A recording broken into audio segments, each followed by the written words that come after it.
নিজের বাড়ি গাড়ি সবই হয়েছে। জীবনের সবচেয়ে বড় প্রাপ্তি উমরা হজটাও করা হয়েছে, আল্লাহর ঘর দেখা হয়েছে।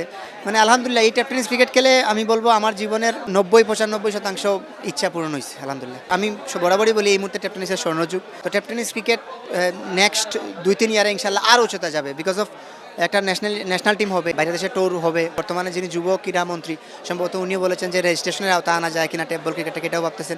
এই স্বপ্নটুকু দেখছি আমি ছোটোবেলা থেকেই, কিছু উপকার আমার মাধ্যমে হোক এটাই আমি চাইছিলাম। আল্লাহর রহমতে এটা আস্তে আস্তে পূরণ হচ্ছে সবার মাধ্যমে। একটা বড় অঙ্কের অ্যামাউন্ট নিয়ে টেপ টেনিস প্লেয়াররা বিভিন্ন ব্যাটার কোম্পানির সাথে চুক্তিবদ্ধ হবে। তো আলহামদুলিল্লাহ সব কিছুর জন্য। আপনি আসলে টেপ টেনিস ক্রিকেট খেলে কি পেয়েছেন? আলহামদুলিল্লাহ আল্লাহ পাক টেপ টেনিস ক্রিকেট খেলার সুবাদে অনেকগুলো ইচ্ছা পূরণ করছেন। নিজের বাড়ি গাড়ি সবই হয়েছে আল্লাহর রহমতে। পাশাপাশি লাস্ট ইয়ারে প্রবাস বাংলা প্রিমিয়ার লিগ খেলতে গেছিলাম, ওখানে গিয়ে সৌদি আরবে গেছিলাম, এখানে মক্কা প্রিমিয়ার লিগও খেলেছি। এবং সবচেয়ে বড় কথা জীবনের সবচেয়ে বড় প্রাপ্তি উমরা হজটাও করা হয়েছে, আল্লাহর ঘর দেখা হয়েছে।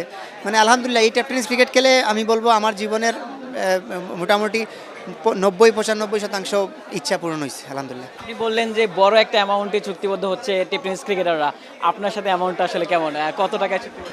না, অ্যামাউন্টটা সিক্রেট থাক। রোজারের ওনার রেজাউল ভাই, ওনাকে আপনি প্রশ্ন করে জানতে পারবেন আই থিঙ্ক। আচ্ছা, যাই হোক, আমরা দেখতে পাচ্ছি আসলে যে টেপ টেনিস ক্রিকেটটাকে আপনি জনপ্রিয় করেছেন করোনা পরবর্তী সময়ে। আপনার কারণেই আসলে টেপ টেনিস ক্রিকেটটা এই মুহূর্তে এতটা জনপ্রিয়। আপনি আসলে টেপ টেনিস ক্রিকেট খেলে কি পেয়েছেন? আলহামদুলিল্লাহ টেপ টেনিস ক্রিকেট ২০১৯ পরবর্তী সময়, কোভিড পরবর্তী সময়ে আমি নিজেও একটা ইউটিউব চ্যানেল খুলছিলাম, লিগাসি ক্রিকেট ইউটিউব চ্যানেল। তার পরবর্তীতে ২০২১ সালে আমি বাবলু 33 আমার ফেসবুক পেজ খুলি, এখানে বিভিন্ন রিলস সারি, তারপরে বিভিন্ন মানুষের কাছে পৌঁছায়, অনেক মিলিয়ন হিট করে এবং পশ্চিমবঙ্গে খেলা হয়। এরপর থেকে মানুষ আসলে জানতে শুরু করে যে বাংলাদেশে না টেপ টেনিস একটু বড় পর্যায়ে খেলা হয়। আমি বরাবরই বলি এই মুহূর্তে টেপ টেনিসের স্বর্ণযুগ, আর এই স্বর্ণযুগটা অব্যাহত থাকবে। লাস্ট ইয়ারে বিপিএলও হয়েছে, সামনের বছর আবার টেপ টেনিসের বিপিএল হবে শুনতেছি। আর সবচেয়ে বড় কথা টেপ টেনিসের একটা ক্রিকেট বোর্ডও হয়েছে, আমিও ওই বোর্ডের বর্তমানে সদস্য আছি। তো টেপ টেনিস ক্রিকেট নেক্সট ২-৩ ইয়ারে ইনশাল্লাহ আরও উচ্চতা যাবে বিকজ অফ একটা ন্যাশনাল টিম হবে, এটাও শুনতেছি। লাল দল সবুজ দলের একটা ম্যাচ হবে, এখান থেকে ন্যাশনাল টিম হবে, বাইরে দেশে ট্যুর হবে, এইরকমও শুনতেছি।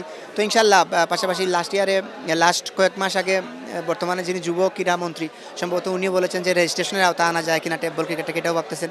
এই স্বপ্নটুকু দেখছি আমি ছোটোবেলা থেকেই, এইটাই আমি ভাবতাম মনে মনে যে কিছু উপকার আমার মাধ্যমে হোক এটাই আমি চাইছিলাম। আল্লাহর রহমতে এটা আস্তে আস্তে পূরণ হচ্ছে সবার মাধ্যমে। আপনি বলছিলেন যে পশ্চিমবঙ্গে খেলতে গিয়েছিলেন, এখন আসলে ভারতে গিয়ে খেলাটা হচ্ছে না, মিস করছেন কি? মিস করতেছি আসলে। লাস্ট ২ বছর ধরে ভিসা জটিলতায় ভুগতেছে বাংলাদেশি পর্যটকরা, আমিও যেতে পারতেছি না। তবে রিসেন্টলি অফার আসতেছে, ভিসাও শুনছি ইন্ডিয়ার ভিসা সম্ভবত এখন ওপেন হয়েছে। তো যাবো ইনশাল্লাহ খুব শীঘ্রই। অনেক মিস করতেছি ইন্ডিয়াতে, এটা স্বাভাবিক বিষয়। অনেক টিম মালিক আমার সাথে যোগাযোগ করছে লাস্ট ১-২ ইয়ার, আসলে যাওয়া হয় নাই কারণ ভিসা জটিলতা, এই কারণে।